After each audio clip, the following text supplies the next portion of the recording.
Olá, pessoal, tudo bem? Sou a professora Mari Dias, estou aqui com vocês hoje para a gente falar sobre atualidades. Estamos em junho, iníciozinho do mês de junho. E claro, nós vamos falar sobre maio de 2024. E se você está aqui, por favor, se inscreva aqui no meu canal, curta, compartilhe e divulga para quem você quiser, tá? E só para lembrar esse material que eu vou utilizar aqui para falar com vocês um pouquinho aí sobre meio ambiente, tecnologia, política, relações internacionais, aí ver o que está acontecendo aí na geopolítica. E a gente vai desenvolver esse trabalho aqui junto com você. Todo esse material vai estar aqui disponível na descrição do vídeo e você pode ir lá e clicar e ler a matéria inteira.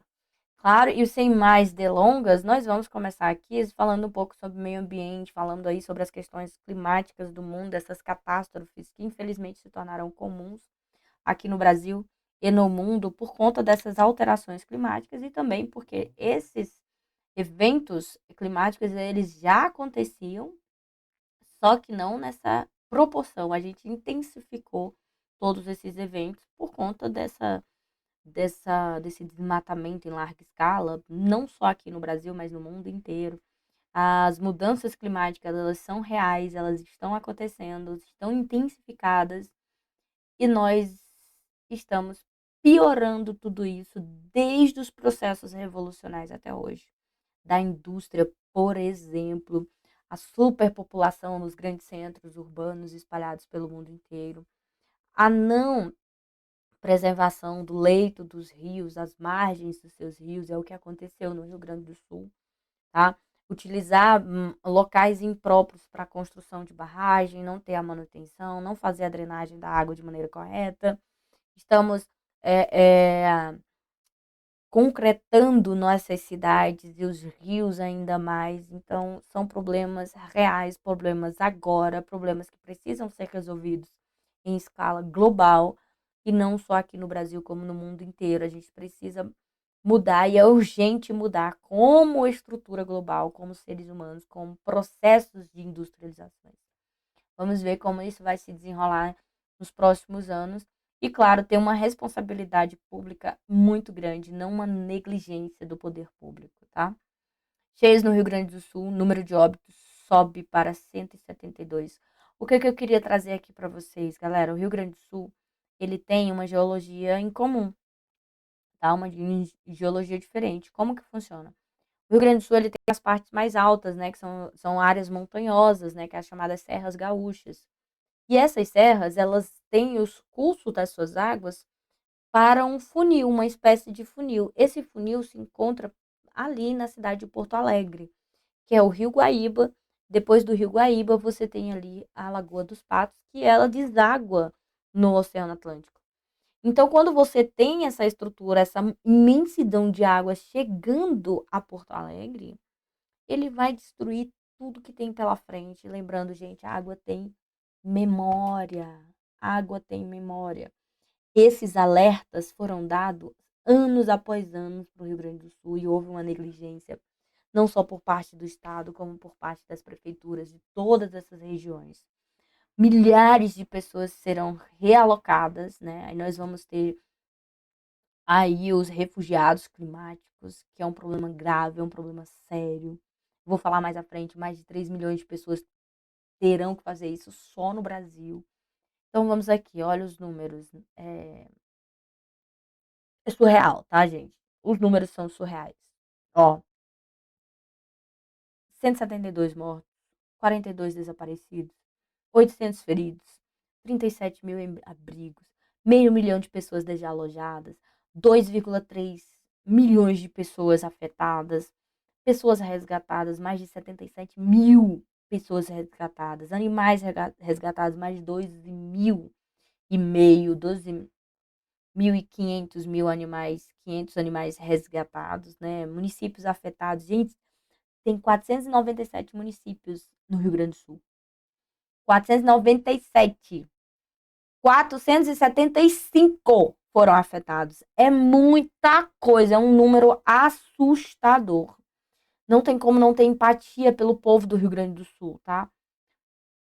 Olha outra mensagem alarmante aqui, ó. Oceanos quebram recordes de temperatura todos os dias em um ano, ou seja, o ano de 2023 aqueceu todos os dias. Olha aqui, ó. Depois você dá uma olhada nessa reportagem aqui, que eu vou deixar disponível para vocês, mas olha essa temperatura subindo aqui, ó, de uma maneira assustadora, né? Temperatura batem recorde todos os dias desde 4 de maio de 2023. Isso é assustador. Se os oceanos esquentam mais, eles vão transpirar mais, vamos dizer assim, né? Eles vão jogar mais água para as massas de ar. Essas massas de ar vão movimentá-las e vão levar para os continentes. Vai acontecer o quê? Chuva, muita chuva, muito desastre que vai atingir milhões e milhões de pessoas pelo mundo, tá? Vamos aqui, o Globo, né? A gente estava no G1, BBC News e agora o Globo, né? Aqui, ó. Chuvas extremas no sul do país terão aumento de 60% em 30 anos. Gente do céu. Isso não vai acontecer só no sul do Brasil, né? Mesmo cenário é visto no Agreste e no litoral do Nordeste. Seca extrema tende a piorar ao norte de Minas, sul da Bahia, Tocantins e Goiás. Meu Deus, isso é surreal. Eventos climáticos. Vamos aqui ao Metrópolis, ó, pode deslocar 3 milhões de brasileiros. É muita gente. Previsão aí é o do Carlos Nobre. O estado do Rio Grande do Sul deve ser um exemplo de movimentação forçada de pessoas em larga escala. Galera, leia essa reportagem completa. Ela pode trazer muitos argumentos para você usar na sua discursiva, tá? Porque aqui ele fala de uma terminologia que já está sendo dada pelos especialistas para esse tipo de refugiado, que são os chamados refugiados climáticos, né? O que, que são eles? São pessoas que tiveram de deixar seu lugar de origem e talvez abandonar o tipo de vida tinha, que morava talvez em uma casinha ou um terreno onde cultivava algo, criava algum animal e coisas assim, tá? Nos últimos anos, o Brasil selecionou casos de áreas atingidas por eventos extremos e tiveram as populações deslocadas. Exemplo, São Sebastião, em São Paulo, enfrentou fortes chuvas em 2023 e houve área de construção impedidas por isto. Situação semelhante aonde? No Recife, sul da Bahia, norte de Minas, tá? Crise climática. Esse aqui foi uma entrevista que aconteceu no Correio Brasiliense, que eu achei muito interessante. É a bióloga Mercedes Bustamante, né, apontou o negacionismo climático como um obstáculo para enfrentar os efeitos das mudanças climáticas. Então, roubou aqui, ó, ela afirma que roubou 30 anos de ações efetivas. Gente, 30 anos são 3 décadas. É uma geração e meia. A gente podia ter evitado muita coisa em 30 anos, tá? Ela, ela fala o seguinte, né? Eu espero que essa seja a lição aprendida e que muitas penas. eh, a- Vamos lá de novo. Eu espero que essa seja a lição aprendida, que há muitas penas vão ter que haver planos de contingência. Ou seja, a gente precisou de números como esses, 2.300.000 pessoas afetadas, 170 mortes, mais de 170 mortes, 800 mil pessoas atingidas diretamente. E aí você tem 800 mil, não, 2.300.000. E é sério que você não vai cuidar das consequências climáticas, não vai falar sobre consequências climáticas e fazer alguma ação efetiva como sociedade, como mundo. O que a gente está sofrendo aqui no Brasil não é só no Brasil, no mundo inteiro está acontecendo catástrofes climáticas e vai piorar, vai ser recorrente. Aqui eu trouxe para você do Correio Brasiliense é uma reportagenzinha que fala aí sobre a questão das águas subterrâneas, tá bom? Fala sobre o uso desenfreado dessas águas e que elas estão diminuindo a cada ano, ano após ano. Então, só para a gente ter uma ideia do que está acontecendo, né? Pesquisa indica a escassez global de águas subterrâneas. Isso é muito grave, escassez global. Este estudo revela que em diversas regiões do globo, as reservas subterrâneas de água, fundamentais para a necessidade de milhões de pessoas, milhões de indivíduos afetarão, sofrendo uma rápida diminuição. Estão sendo afetadas, sofrendo uma rápida diminuição, né?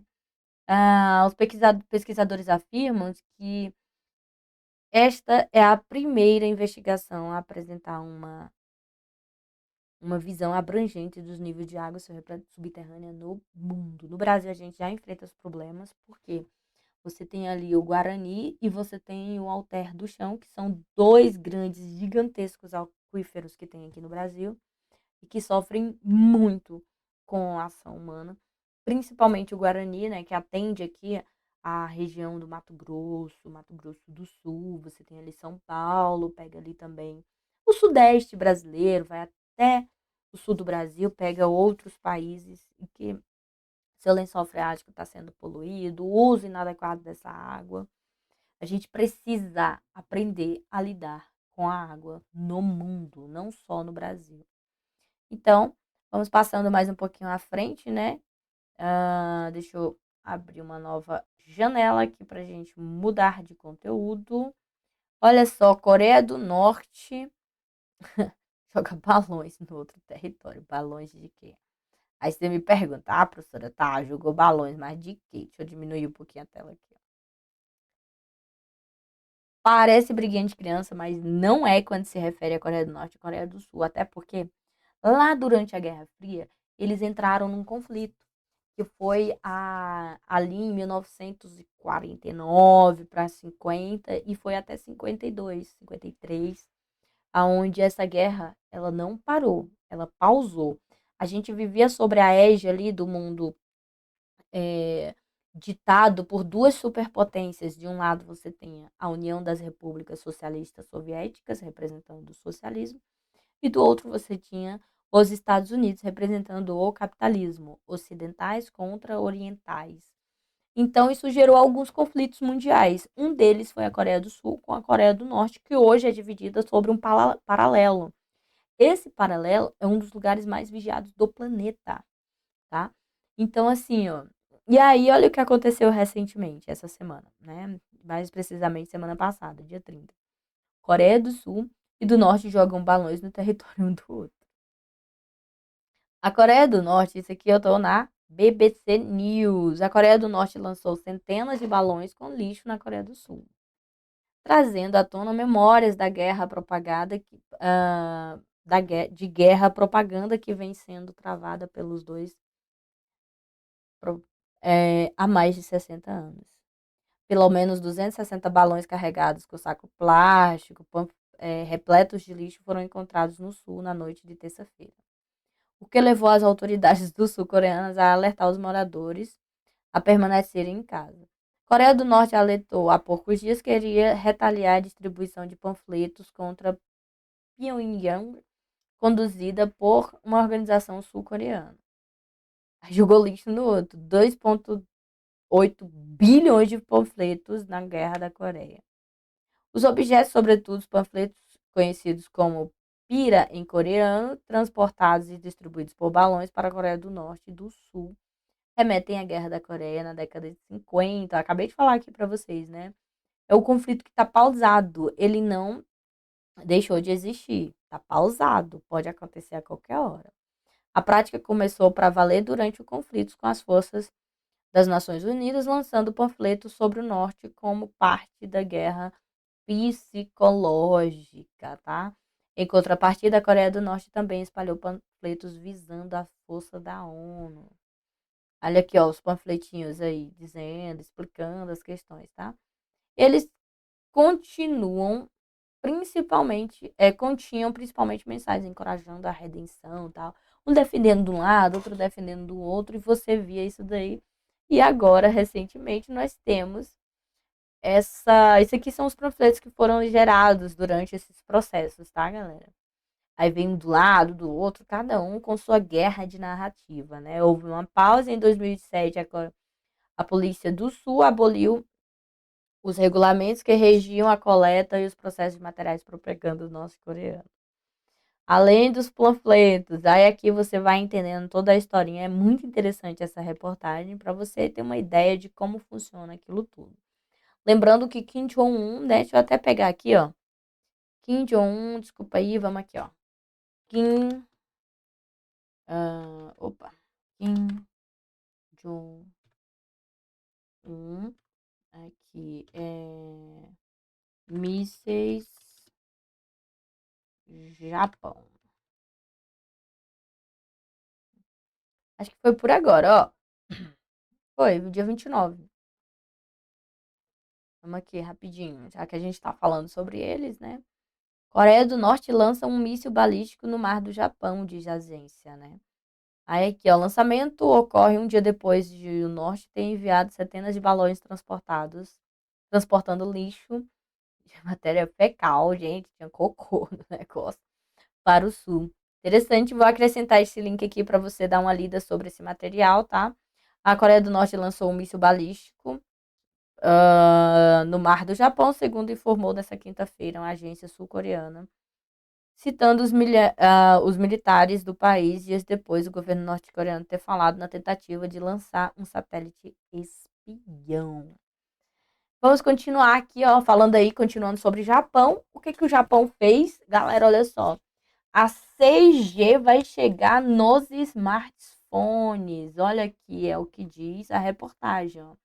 Japão cria o primeiro protótipo 6G para ser 500 vezes mais rápido que a 5G. Meu Deus, 500 vezes mais rápido. Isso é surreal.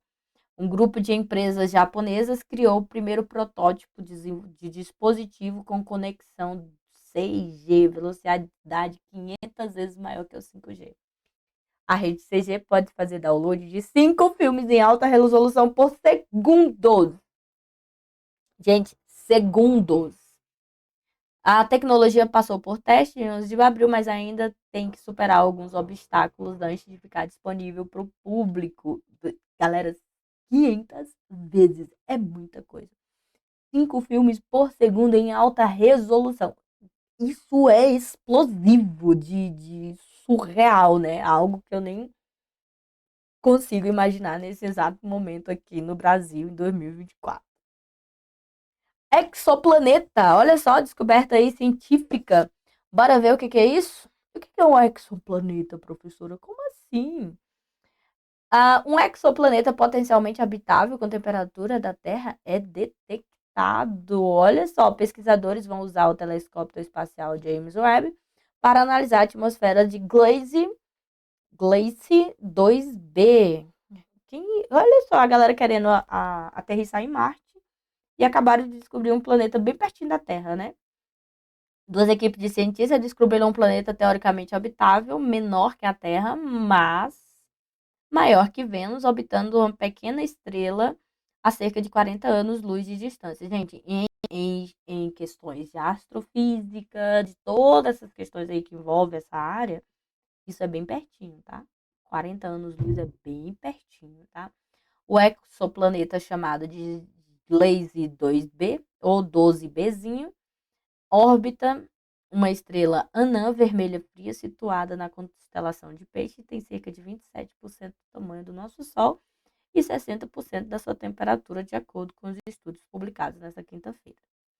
Vamos ver o que diz o cientista aqui, ó. Há apenas um punhado de exoplanetas que encontramos que são bons candidatos para isso, e este é o mais próximo de nós.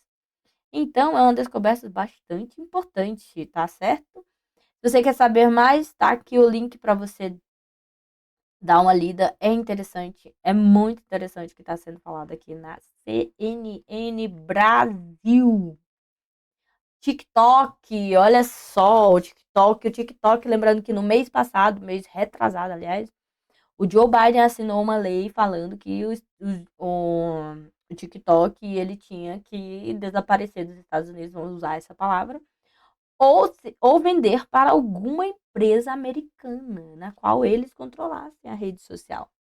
E aí, o que que a TikTok está fazendo?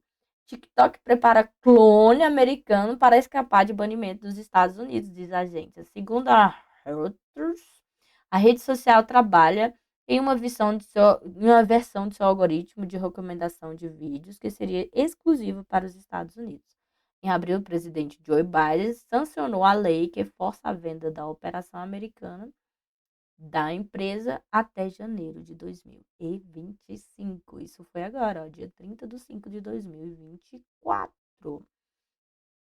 O TikTok está desenvolvendo um clone do seu algoritmo de recomendações de vídeos, o que pode ajudar a plataforma a contornar o possível banimento dos Estados Unidos, informou a Reuters, né? A ideia da ByteDance, ou BitDance, não sei se é assim que se fala, a dona do TikTok, é lançar uma versão independente da usada em boa parte do mundo para atender os 170 milhões de usuários da rede social nos Estados Unidos. Gente, 170 milhões é quase a metade da população dos Estados Unidos. Lembrando, quem domina a mídia domina a massa, tá? Pense nisso. Se eu consigo dominar massas, eu vou fazer com que isso tenha consequências políticas. Se tem consequências políticas, e aí vai para que lado? Isso é muito sério, tá bom? Próximo, vamos aqui falando um pouco mais de tecnologia, sobre esse mundo da tecnologia. Pesquisa desenvolve método para medir o tempo com mais precisão do que nunca. Isso é importante demais.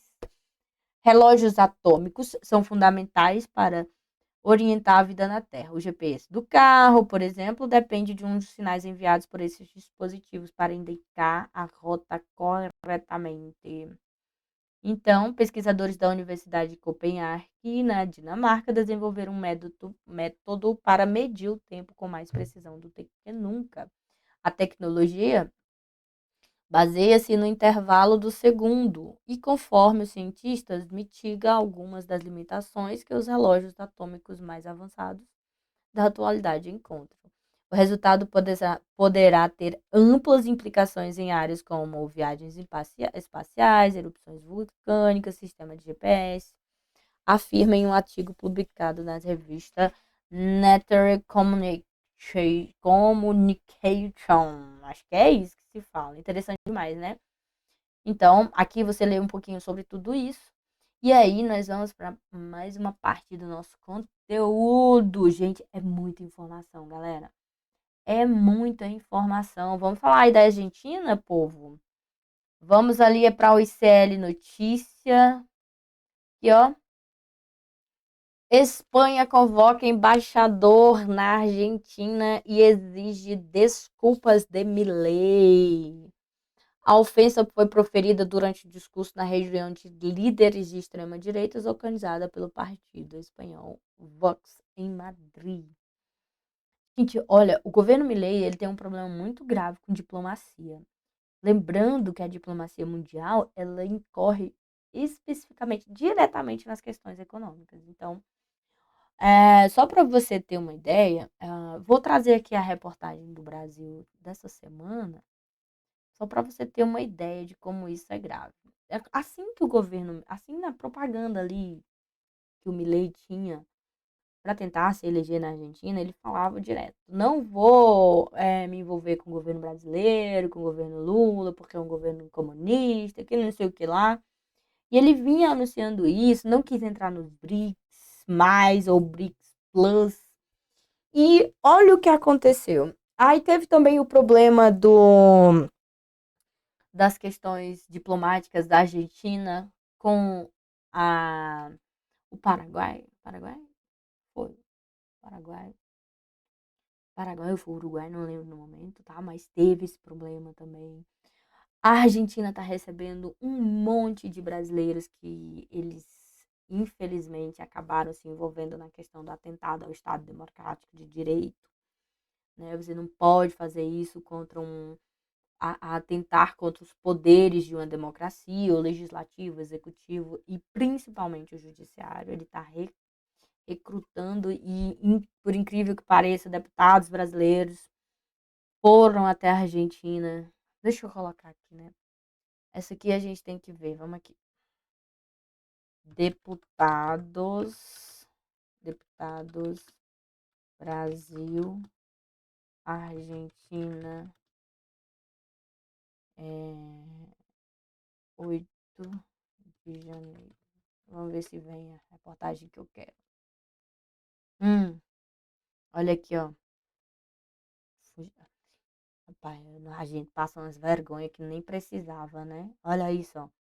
Deputados pedem asilo para bolsonaristas fugitivos do 8 de janeiro na Argentina. Condenados ou investigados por conta do ataque antidemocrático, teriam rompido as tornozeleiras eletrônicas que utilizavam por decisão do STF e fugido do Brasil. Olha quem foi lá, né? Esse rapaz aqui, que eu não vou citar o nome para estragar meu vídeo, tem aqui também, ó. E esses outros dois. Então, foi a galera do PL, do Novo e do União Brasil. Desembarcaram em Buenos Aires, na Argentina, para participar de um evento promovido pela deputada argentina Maria Celeste Ponce, aliada do presidente Javier Milei. E isso gera problemas diplomáticos, problemas econômicos. Você não pode fazer um negócio desse, tá? E o governo, eles têm que conversar, até porque você tem que buscar melhoria para o seu povo. E aí, o que que acontece recentemente? Olha, Brasil socorre a Argentina com Petrobras e evita colapso energético no país. Gente, vamos lembrar o seguinte: eu estou morando na região central do Brasil, eu moro no Distrito Federal. Aqui começou a ficar frio. Imagina, imagina na Argentina. Imagina a massa de ar que tá vindo de lá, passando, passa por lá e vem pra cá. Aqui tá chegando ontem, de ontem para hoje fez uma temperatura aí de 12 graus. Tá frio. Eu tô aqui, mas tá frio. As janelas aqui da minha casa estão tudo fechadas. Imagina na Argentina, tá? E aí a galera lá tá fazendo filas quilométricas para pegar gás, porque não tem gás. Então ia colapsar a Argentina. Quem socorre? O governo brasileiro. Então você não pode romper relações de um país com outro. Não dá para fazer isso. A gente é global. A gente não tem como viver como ilhas. Não dá para fazer isso. Então você tem que ter sim relações internacionais para você não sofrer isso, ó, um colapso. Não dá, ninguém anda sozinho nesse mundo. Não dá, infelizmente não dá. Tá bom? Então, o que que aconteceu aqui, ó? Apesar da ausência de diálogo entre os presidentes Javier Milei e Luiz Inácio Lula da Silva, o governo brasileiro socorreu a Argentina nessa semana para destravar o fornecimento de gás natural da Petrobras e evitar o colapso energético no país vizinho. No dia 22, a Argentina contratou às pressas um navio com 44 milhões de metros cúbicos de gás liquefeito da Petrobras para mitigar uma súbita escassez de combustível no país. O governo Milei corria contra o relógio, já que a escassez de gás já começava a paralisar parte da atividade industrial. E essas propagandas, nossa, esses sites, essas propagandas, misericórdia. E provocar filas e fechamentos de postos. A crise acontece após a disparada do consumo nas últimas semanas, por um atípico frio não registrado há décadas no período. Às vésperas do inverno, quando o consumo de gás aumenta drasticamente para suprir a calefação das residências, ou seja, para esquentar as residências. Então, galera, você não pode fazer uns negócios desses, né? Você não pode sair brigando com o país vizinho sabendo que tu pode precisar dele. Uma coisa é você discordar de questões ideológicas, questões políticas e tudo mais. Agora, você deixar de falar com um país que é importantíssimo nas relações econômicas entre um e outro, isso aí já beira a falta de inteligência, para não contar outro nome. Vamos aí por ICL Notícia. Vamos falar um pouquinho ali sobre a região de Gaza, né? Vamos aqui, ó, raio-x do massacre. Veja mapas e gráficos de como Israel está destruindo Gaza.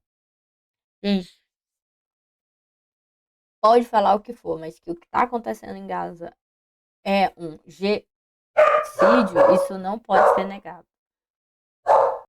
Então, galera, a ONU calcula que o custo para reconstruir o território seja de 30 a 40 bilhões. Minha Nossa Senhora. As 75 mil toneladas despejadas por Israel, a faixa de Gaza já supera a destruição causada pelos bombardeios dos Estados Unidos na cidade alemã de Dresden, considerada uma das maiores da Segunda Guerra Mundial. O pequeno território de 365 quilômetros quadrados, menor que a zona leste de São Paulo e com metade do tamanho de Salvador, já abriga mais destroços a serem retirados do que tudo o que foi produzido em 2 anos de guerra na Ucrânia. Meu Deus. Mais de 35 mil mortos, 14 mil crianças, 8 mil desaparecidos, 78.514 feridos. Galera, território é uma briga cabulosa, é uma briga horrorosa, né? Cabulosa. Gente, tô falando muito essa palavra por causa dos meus alunos, meu Deus. A destruição já chega a 56,9% das construções que foram danificadas ou destruídas. Só na cidade de Gaza, 74% das construções foram danificadas ou destruídas. Meu Deus, que é isso? Nas primeiras 6 semanas, 60% da população, da infraestrutura foi danificada ou destruída. Em Al-Rifah, em Gaza, é o mais destruído, tendo sofrido duas grandes ofensivas. Mais de 350 profissionais da saúde foram mortos, 5 hospitais totalmente destruídos. 520 foram feridos. A ONU diz que esse número deve ser bem maior. 28% das instalações de saúde funcionam parcialmente. Escolas. 408, né, 72% das escolas foram danificadas ou destruídas, sendo que destas 53 foram completamente destruídas, 67% precisa ser total ou parcialmente reconstruída para voltar a ser funcionais. 1,1 milhões de pessoas enfrentam um grau mais severo da fome, de acordo com os parâmetros internacionais. 75% da população no norte de Gaza enfrenta o grau mais severo da fome. Meu Deus. Água, vamos falar com água, né? 50% da infraestrutura hídrica do território foi destruída ou danificada. 70% da população do território bebe água não dessalinizada ou contaminada. Diplomacia, 3 resoluções vetadas, uma resolução aprovada, mas não cumprida por Israel. 9 países romperam relações ou chamaram seus embaixadores de Israel, inclusive o Brasil. 57 países consideram que há um genocídio em andamento. Leia essa reportagem, vai valer muito, muito a pena para você ficar antenado com o que está acontecendo ali. É assustador os números que a gente tem ali em Gaza. Trump perde 2,4 bilhões em patrimônios após condenação em Nova York. Fortuna era de 40,6 bilhões na última quinta-feira e caiu para 38,5 bilhões, segundo a revista Forbes.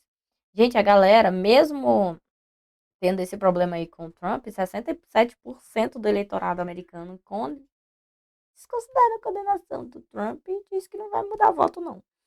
Parcela de 10% dos republicanos e 11% dos eleitores independentes disseram que seria menos provável votar em Trump se fosse condenado. Só isso. Então, assim, as chances do Trump ganhar é muito, muito grande. O Biden não quis ceder a, a como é que chama? A reeleição dele, então ele está tentando a reeleição, mas o Trump tem tudo para ganhar essas eleições, tá? E vamos aqui para outra página, se você quiser dar uma lida melhor nesse material, já falei, vai estar aqui disponível na descrição do vídeo. Vamos aqui, ó, o Procurador Internacional do Tribunal Penal Internacional, o que que ele diz? Que pede a prisão de Netanyahu e líderes do Hamas. Isso foi no dia 20/5, tá? O pedido se relaciona ao ataque do dia 7 de outubro de 2023 e ao massacre de Gaza. Tá bom? Gente, isso não aconteceu, dificilmente vai acontecer, mas eu acho que tá tendo uma negligência aí por parte da ONU nas duas guerras, tanto na Ucrânia quanto na Palestina, Ucrânia, Rússia, Israel, Palestina, porque se os países quisessem, eles realmente poderiam fazer alguma coisa e acabar com essa destruição em massa de milhares e milhares e milhares de pessoas inocentes, entre elas crianças, tá? Ataque israelense, a Rafah, carboniza criança e mata 45 palestinos e gera indignação internacional. Bombardeio ocorre 2 dias depois da Corte Internacional exigir fim da violência contra refugiados. Gente, eu vi umas cenas que eu não desejo para ninguém ver as cenas que eu vi. Assustadoras, sabe? Crianças, pessoas totalmente desfiguradas. Nossa, isso é muito cruel, gente. Crianças, mulheres, idosos carbonizados, com pelo menos 45 mortos e mais de 200 feridos. Esse foi o resultado do ataque israelense ao campo de refugiados montados na cidade de Rafah, ao sul da faixa de Gaza, nesse domingo 26, que desrespeitou decisão emitida pela Corte Internacional de Justiça e gerou indignação internacional. Isso fez, por exemplo, com que o presidente Lula, né, aqui no Brasil, retirasse de forma definitiva o embaixador de Israel. Frederico Meyer havia retornado a Israel na semana passada, depois de 3 meses da pior crise diplomática entre os dois países. O presidente Lula, em decreto publicado nesta quarta-feira, 29, decidiu nomear o embaixador do Brasil, Frederico Meyer, como representante do país na Conferência de Desarmamento da ONU em Genebra, na Suíça. A decisão retira o diplomata de forma definitiva de Israel, posto que ocupava até fevereiro. Meia havia retornado a Israel na semana passada, depois de 3 meses da pior crise diplomática entre os dois países. Tá? Após a declaração do presidente Lula sobre a Segunda Guerra Mundial, tal, ele foi considerado pessoa não grata, que fala sobre o que aconteceu lá com as relações diplomáticas, né? E aí, na região do Oriente Médio, a gente tem outro problema que está acontecendo lá. O Irã teve o seu presidente morto num acidente de helicóptero, né? Irã confirma a morte do presidente Ebrahim Raisi após a queda do helicóptero. O ministro das Relações Exteriores, Hossein Armi Abdollahian, também estava na comitiva, né? Porque é muito difícil falar esse nome, não tem graça isso, tá? O presidente do Irã, Ebrahim Raisi, e o seu ministro das Relações Exteriores, Hossein Armi, morreram em um acidente de helicóptero no nordeste do país que matou outras 7 pessoas, anunciou o governo. O falecimento de Raisi, 63 anos, abre um período de incerteza política no Irã, um país muito influente no Oriente Médio, no momento em que a região é abalada pela guerra na faixa de Gaza entre Israel e Hamas, grupo islamista aliado à República Islâmica. O líder supremo do Irã, o Ayatollah Ali Khamenei, confirmou o primeiro vice-presidente, Mohamed Markobar, como presidente interino no país, enquanto o país aguarda organizações de eleições presidenciais em um prazo máximo de 50 dias. Eleito em 2021, Raisi era considerado um dos favoritos para suceder o guia supremo iraniano Ayatollah Ali Khamenei, de 85 anos. O presidente do novo iraniano, trabalhador incansável, sacrificou sua vida pela nação, anunciou o governo. O grande espírito do presidente popular revolucionário do Irã uniu-se ao reino supremo, afirmou a agência oficial IRNA. A agência de notícia e 7 sites de informação anunciaram a morte de Raisi horas depois da localização dos destroços do helicóptero. A televisão estatal exibiu fotos do presidente ao som de canções religiosas. E aí, né, aí vem uma preocupação internacional de como que isso vai acontecer ali naquelas relações, até porque Israel, né, atacou a embaixada do Irã na Síria. Isso fez com que os iranianos revertessem com o ataque a Israel, mas foi um ataque planejado, anunciado, com a intenção de não gerar mais um intenso conflito na região, mas sim dar uma resposta por conta da população. Enfim, né? Vamos ver o desenrolar de tudo isso e esperar o que vai acontecer nos próximos dias. E aí, pessoal, deixa eu ver se eu já falei sobre tudo. Já sim. E aqui a gente encerra, tá? Muito obrigada por ficar aqui comigo até agora. Tá? Muito obrigada a você. Tá um friozinho, escuta esse áudio. Veja aí leia as notícias, que aí você vai ficar por dentro de tudo. Faz um filtro ali nas suas redes sociais para você ficar sempre antenado com tudo. E muito obrigada por ter ficado até aqui. Se tiver alguma dúvida, deixe aqui os seus comentários que eu vou responder sempre, tá bom? Muito obrigada. Até a próxima. Tchau.